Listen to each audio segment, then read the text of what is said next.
భారతదేశం ఇండియాలో అందమైనటువంటి కాశ్మీర్ లోయలని, కొండలని, గుట్టలని, నదులని, పక్షులని, జంతువులని, యాపిల్ తోటలని, కాశ్మీర్ అందాలని ఆస్వాదించడానికి వెళ్ళినటువంటి టూరిస్టుల్ని, మన భారతదేశ టూరిస్టుల్ని, రకరకాల రాష్ట్రాల నుంచి వెళ్ళినటువంటి వ్యక్తుల్ని, దాంట్లో కొంతమంది విదేశీయులు కూడా ఉన్నారంట, వాళ్ళందరినీ పాకిస్తాన్కు సంబంధించినటువంటి లష్కరే తోయబ్కు సంబంధించినటువంటి గ్యాంగ్ చంపినట్టు నేనేదో వార్తల్లో చూశాను.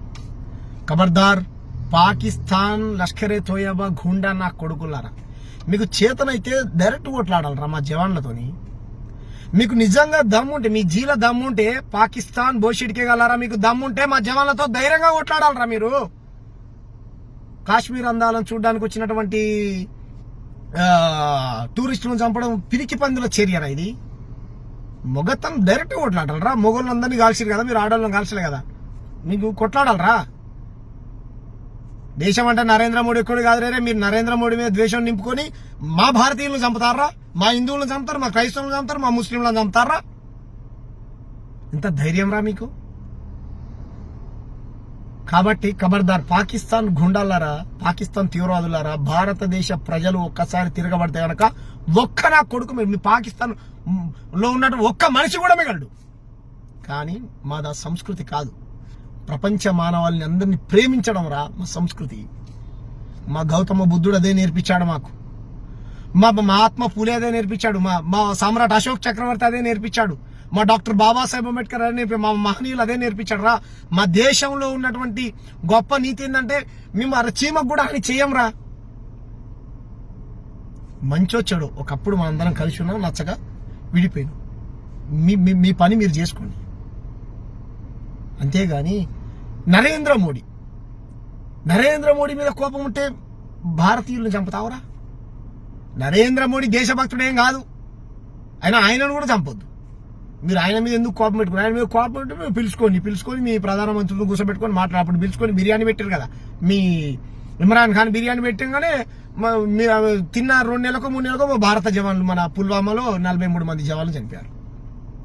ఇవాళ పోయిండు ఆడ అబుదాబిలో ఏదో వాణిజ్య ఒప్పందం కోసం పోయిండు, ఈడ మా టూరిస్టులను చంపేశారు. అంతకుముందు ఏదో పని మీద పోయిండు, మా విపిన్ రావత్ కెప్టెన్ని చంపేశారు. నరేంద్ర మోడీ గారు ఎప్పుడు పోయి విదేశీ ఇస్లాం కంట్రీస్కి పోయి బిర్యానీలు తిని రాగానే భారతదేశంలో తీవ్రవాదులు జనాల్ని చంపుతా ఉన్నారు. ఏంది దీని వెనకాల ఉన్నటువంటి మతలాబ్ ఏంది? ఎవరున్నారు దీని వెనకాల? ఈ దాడులు జరగడానికి గల కారణం ఏంటి? ఎంత దారుణం. ఆమె ప్లీజ్ మా భర్తను వదిలిపెట్టండి, వీలైతే నన్ను చంపండి అని చెప్తే, లేదు మీ ప్రధానమంత్రికి వెళ్ళి చెప్పు, మేమే చంపామని చెప్పు అని ఐడి కార్డులు మరి చెక్ చేసి మరి చంపారంట. అంటే కొంతమంది బీజేపీ వాట్సాప్ సోషల్ మీడియా కేవలం హిందువులనే టార్గెట్ చేసి చంపారని చెప్తాం. తీవ్రవాదానికి హిందువులు, ముస్లింలు, క్రైస్తవులు అని ఉండదు. తీవ్రవాది ఎవరిని చంపుతాడు. ఎందుకు మన గతంలో చూసాం కదా, మన కాశ్మీర్లో స్కూల్ పిల్లల్ని మొత్తం ముస్లింలనే చంపేశాడు తీవ్రవాదులు, మొత్తం ముస్లింలనే చంపేశారు. మీకు ఎగ్జాంపుల్ చెప్తాను. ఇప్పుడు ఇరాక్ కొట్టుకుంటుంది, 2 ముస్లింసే కదా. ఆఫ్ఘనిస్తాన్, బంగ్లాదేశ్ కూడా కొట్టుకుంటుంది, చంపుకుంటుంది, 2 ముస్లింసే. తీవ్రవాదానికి వీడు ముస్లిమా, వీడు క్రైస్తవుడా, వీడు హిందువుడా అని ఉండదు, చంపేస్తారు. ఇదంతా BJP propaganda. ID card check చేశారని ఒక నిజంగా ఐడి కార్డు చెక్ చేసి చంపితే గనక కంపల్సరీ ఇది 100% అట్లా చేసినటువంటి ఎవడైతే ఉన్నాడో పట్టుకొని నిష్పక్షపాతంగా విచారణ చేసి ఎందుకు చేయాల్సి వచ్చింది. ఇప్పుడు విదేశీ నుంచి వచ్చినటువంటి బ్రిటిష్ కొంతమంది ఇంగ్లాండ్ వాళ్ళు ఎక్కడి నుంచి వచ్చారో నేను చదివా, బయట నుంచి ఫారినర్స్ కూడా ఉన్నారు దాంట్లో. ఎందుకు చంపాల్సి వచ్చింది? కాబట్టి భారతదేశంలో ఉన్నటువంటి రాజకీయ పార్టీలన్నీ ముక్త కంఠంతో ఖండించాలి. తీవ్రవాదాన్ని ఎవ్వడు కూడా సమర్థించడు, ఖండించాలి. ప్రపంచం మొత్తం ఖండించాలి. మానవాళి మంచిగా ఉండాలి, మనుషులందరూ బాగుండాలి. అది ఏ మతోన్మాదమైనా, అది హిందూ మతోన్మాదమైనా, క్రైస్తవ మతోన్మాదమైనా, ముస్లిం మతోన్మాదమైనా, లేకపోతే ఏ మతోన్మాదమైనా సరే, మతోన్మాదం కాదు మనకు కావాల్సింది, మత తీవ్రవాదం కాదు కావాల్సింది, మత ఉగ్రవాదం కాదు మనకు కావాల్సింది, మత సామ్రాజ్యం. గతంలో మనం చూసాం మసీదులను కూల్చేయడం, మందిరాలను కూల్చేయడం, ఇదే రాజకీయ పంచాయతీలు భారతదేశంలో తప్ప మనుషులుగా మనందరం ఐక్యమత్యంతో బతుకుతామనే స్టేట్మెంట్ ఒక్క నాయకుడు ఇయ్యడు. ఇటు ఎంఐఎం ఓడియాడు, ఇటు బీజేపీ ఓడియాడు. పొద్దున్న లేస్తే ఈ నరేంద్ర మోడీ గారు తీసుకొచ్చేటువంటి ప్రజా వ్యతిరేక బిల్లుల వల్ల దేశంలో అన్ని చోట్ల అల్లర్లే, అన్ని చోట్ల బెంగాల్ అల్లర్ల కారణం నరేంద్ర మోడీ.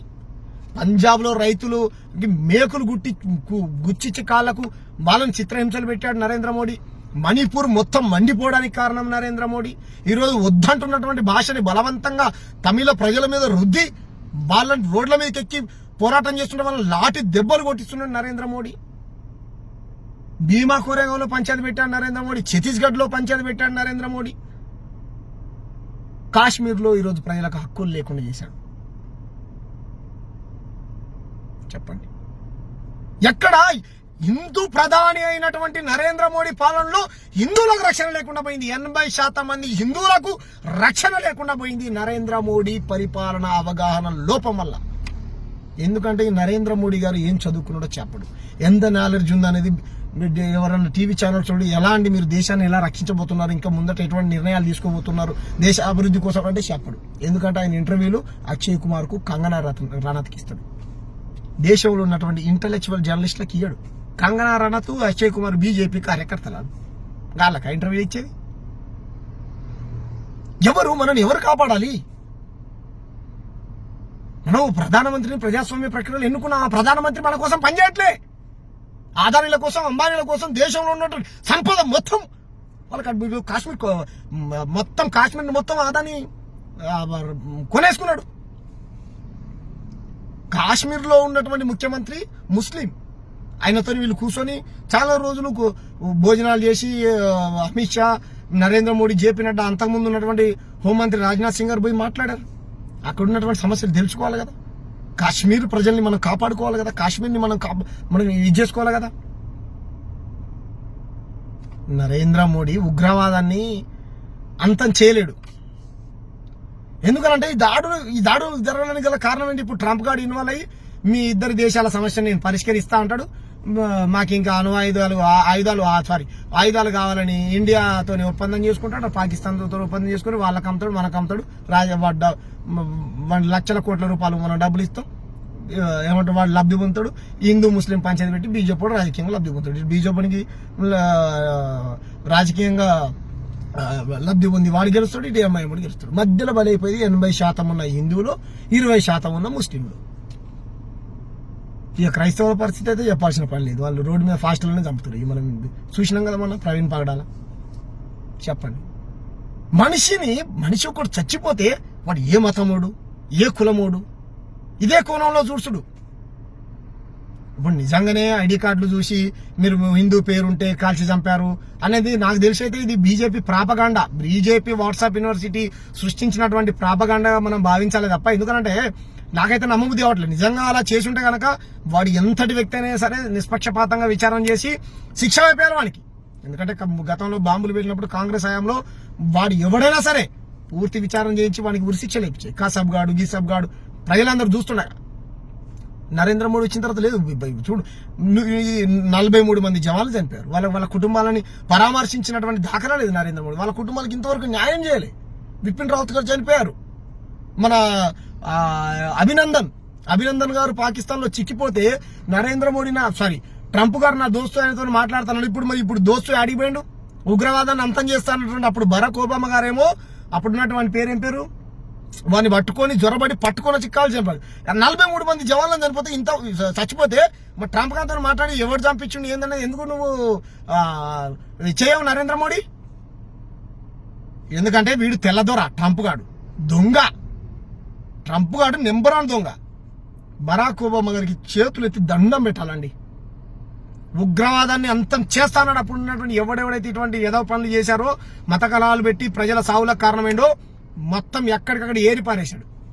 అయితే మళ్ళీ ట్రంప్ గారు రాగానే దేశాల మధ్య పంచాయతీ చూసాం. ఉక్రెయిన్ దేశం ఇది పంచాయతీ పెట్టడం, వాడు ఆయుధాలు అమ్ముకోవడం. ఇదంతా సామ్రాజ్యవాదుల కుట్ర, ఇదంతా దోపిడీదారుల కుట్ర. ఈ కుట్రలో మనల్ని మతం చుట్టూ, కులం చుట్టూ, దేశభక్తి చుట్టూ తిప్పి దేశ ప్రజల చావులకు కారణమవుతా ఉన్నారు ఈ పాలకులు. చెప్పండి, కాంగ్రెస్ హయాంలో బాంబులు వెళ్తే కాంగ్రెస్ పార్టీ నిర్లక్ష్యం, మరి బీజేపీ హయాంలో బాంబులు పెట్టి భారత ప్రజలు చచ్చిపోతే ఎవరు నిర్లక్ష్యం రా? ఇప్పుడు తీవ్రవాదులు, ఆతంకవాదులు దేశంలోకి జ్వరపడుతుంటే బార్డర్లో ఉన్నటువంటి నిఘా సంస్థలు ఏం చేస్తా ఉన్నాయి? ఏం చేయాలి? నరేంద్ర మోడీ గారు దీపాలికి పోతారు, మీకు అవసరం ఉన్నప్పుడు జవాన్లతో ఫోటోలు దిగుతారు. జవాన్లు చెప్పేటటువంటి బిఎస్ఎఫ్ ఆఫీసర్లు చెప్పేటువంటి సలహా సూచనలు ఏమైనా ఇస్తే నాకంటే ఎక్కువ తెలుసా మీకు అని అంటారు. ఏం తెలుసు అమిత్ షాకు? ఏం తెలుసు జేపీ నడ్డాకు? ఏం తెలుసు మీ నరేంద్ర మోడీ గారికి? వాళ్ళకంటే ఎక్కువ తెలుసా? సరే నాకంటే తెలియదు అనుకో, అలాంటి వాళ్ళు చెప్పేటోళ్ళు మాకు తెలియదు అనుకో, మాకు చదివే రాదనుకో. చదువు వచ్చిన వాళ్ళు చెప్పినటువంటి మేధావులు. ఉత్తమ్ కుమార్ రెడ్డి లాంటి దేశభక్తుడు ఆయన కాశ్మీర్లో ఉద్యోగం చేసి పాకిస్తాన్ గుండాలకు వ్యతిరేకంగా తుపాకీ పట్టుకుని కొట్లాడినటువంటి నాయకుడిని పట్టుకొని మీరు దేశద్రోహులు అన్నారు. మీ పార్టీలో ఉంటేనే దేశభక్తులారా? మీ పార్టీ కండవ కప్పుకున్న దేశభక్తులారా? మీ అరాచకాలు చెప్తే తూ అని ఉంచుతారు తెలుసా? కర్ణాటకలో హిజాబ్ అని చెప్పేసి బజరంగ్ దళకు ఆర్ఎస్ఎస్ కు సంబంధించిన కార్యకర్తలు బుర్కాలు వేసుకొని హిందూ మహిళల మీద పెండలేసి హిందువుల మీద పెండలేసి బుర్కాలు వేసుకొని వీళ్ళని పెండలేసి అరాచకాన్ని సృష్టించారు. వాళ్ళ బుర్కాలన్నీ లేపు చూస్తే ఉన్నది ఒకని పేరు రాము, ఒకని పేరు సంపత్, ఒకని పేరు కిరణ్, అన్ని ఈ పేర్లే. ఎందుకు ఇట్లా చేశారని అంటే లేదు సార్ మాకు పైన వాళ్ళు చెప్పారు ఇట్లా చేయమని. రెడ్ హ్యాండెడ్ దొరికారు రోడ్డు మీద మత పంచాయతీలు పెట్టి. చెప్పండి, వీళ్ళే చేపిస్తారు అన్ని. ముస్లింల వేషం వేసుకొని హిందువుల మీద దాడి చేపిస్తారు, చేపించి ముస్లింలు చేశారని ప్రచారం చేస్తారు. వాడు కూడా అంతే, ఎంఐఎం కూడా అంతే, ఓవైసీ ముస్లింలు రెచ్చగొడుతున్నాడు. ఏమనుకుంటుర్రా మీరు? దేశ ప్రజలు చాలా చైతన్యవంతమైన రే. బీజేపీ ఎంఐఎంని బొందబెడతాం, దేశంలో లేకుండా చేస్తాం, మతోన్మాదాన్ని లేకుండా చేసి మత సామరస్యాన్ని కాపాడుకుంటాం మేము. కాబట్టి ప్రజలారా పసిగట్టండి, నరేంద్ర మోడీ మనల్ని రక్షించలేడు. దీనికి పూర్తి నైతిక బాధ్యత నరేంద్ర మోడీ వహించి నన్ను అడిగితే రాజీనామా చేయాలి. దీపా నీకు చేత కావట్లేదు, నువ్వు కాపాడలేవు దేశ ప్రజలను. దీపా వాళ్ళ మాటని బిఎస్ఎఫ్ బార్డర్ సెక్యూరిటీ ఫోర్సెస్ ఆఫీసర్ల మాటలైన విను, సీనియర్ల మాటలైన విను నువ్వు. హెలికాప్టర్లు ఇద్దాం సార్, పాకిస్తాన్ నుంచి ఇంటెలిజెన్స్ సమాచారం సార్ మన జవాన్లకు ఇద్దామంటే నాకంటే ఎక్కువ తెలుసా అంటారంట. చెప్పిన ఒకసారి బిపిన్ రావత్ గారు అన్యాయంగా చనిపోయారు. ఎలా చనిపోయి ఇంతవరకు విచారణ లేదు. మీ పాలనలో హిందువులకు రక్షణ లేదు, భారత జవాన్లకు రక్షణ లేదు, భారత టూరిస్టులకు రక్షణ లేదు, క్రైస్తవుల రక్షణ లేదు, ముస్లింల రక్షణ లేదు, దళితులకు రక్షణ లేదు, ఆదివాసుల రక్షణ లేదు, ప్రజాస్వామ్యానికి రక్షణ లేదు, ఎవ్వరికి రక్షణ లేదు. అంబానీ ఆదానులకు మాత్రం మంచి Z+ సెక్యూరిటీ. మేము పెట్టుకోలేం కదా అంత పెద్ద సెక్యూరిటీ. చెప్పండి, దీనికి బాధ్యత ఎవరు వహించాలి? తీవ్రవాదాన్ని తీవ్రంగా దేశ ప్రజలు కాదు ప్రపంచంలో ఉన్నటువంటి మనుషులందరూ ఖండించాల్సిందే. ఖబర్దార్ పాకిస్తాన్, నాకు బూతులు వస్తున్నారే, మీకు దమ్ముంటే మాతో కొట్లాడనరా, మా జవాన్లతోని ధైర్యంగా కొట్లాడని. మీకు దమ్ముంటే కొట్లాడనరా. ఈ దేశం కోసం ప్రాణాలు ఇవ్వడానికి మా జవాన్లు సిద్ధంగా ఉండి మీతో కొట్లాడతారా. కానీ మేము హింసను కోరుకోంరా, మేము హింసను కోరుకోం, హింసను కోరుకునే వాళ్ళం కాదు మేము. మా గౌతమ బుద్ధుడు హింస చేయొద్దన్నాడు. మా సామ్రాట్ అశోక్ చక్రవర్తి రే నాయన మీకంటే అసలు ముద్ర నాయన, మీ చెప్పలు మరి ఎంత గొప్ప దేశం తెలుసారా మాది, ఇంత గొప్ప మా దేశం పైన మీకు దాడులు చేయాలని ఎందుకు? మీకు నరేంద్ర మోడీ గారి మీద కోపం ఉంటే కూర్చొని పిలుచుకొని అప్పుడు బిర్యానీ పెట్టారు కదా, మాట్లాడుకోర్రి. ఆయన మీద కోపం ఉంటే ఆయన కూడా కొట్టకండి తిట్టకండి, ఎందుకంటే మా ప్రధాని ఆయన. మాట్లాడుకుంటారా నాయన, వాడెవడో మసీదులను కూల్చేస్తాంట మా దేశ ప్రజలను చంపేస్తా అంట. అరబ్బే ఖురాన్ చదవాలి నా మీది ఎందుకురా? ఎందుకు చదవాలి ఖురాన్? ఖురాన్ ముస్లింలు చదవాలి, భగవద్గీత హిందువులు చదవాలి, బైబిల్ క్రిస్టియన్లు చదవాలి. ఏ మతాన్ని ఎవరికి నచ్చిన మతాన్ని వాళ్ళు విశ్వసించుకోవచ్చు, చదువుకోవచ్చు. ఇది ఎక్కడ తీవ్రవాదం రా? వాళ్ళు కూడా అంతే బలవంతంగా భగవద్గీతని నడి రోడ్డు మీద ఒక ఫాస్టర్ చేతిలో పెట్టి అదొక రకమైన తీవ్రవాదం. బలవంతంగా బొట్లు పెట్టి, వాడేమో బలవంతంగా ఖురాన్ చదవమని, వీడేమో బలవంతంగా కాషాయ బొట్లు పెట్టి జై శ్రీరామ్, చర్చి ముందుకు పోయి జై శ్రీరామ్, మసీదు ముందుకు పోయి జై శ్రీరామ్. వీడు ఎమ్మాడు అక్కడికి పోయి ఈ జెండాను ఎగిరేయడం, పతంగి జెండాను రామ మందిరం ముందుకు పోయి. వీటన్నిటి కారకులు ఎవరు? దేశ పాలకులు.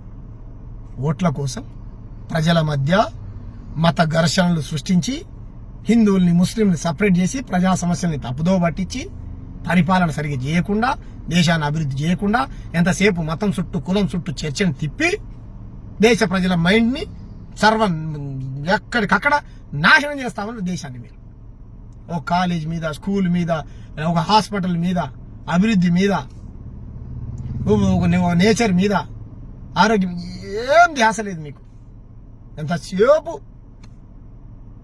గుళ్ళ చుట్టూ, మసీదుల చుట్టూ, చర్చిల చుట్టూ చర్చ తిరగాలి. కాబట్టి దేశ ప్రజలారా మీరందరూ పసిగట్టండి. పసిగట్టి ఈ అల్లర్లకు కారణం ఎవరు? మీరు చూడండి, నేను ఇంతకుముందు చెప్పినట్టు ప్రతి అల్లర్లకు కారణం ఈ మతోన్మాద పార్టీలే. అది ఎంఐఎం కావచ్చు, బీజేపీ కావచ్చు,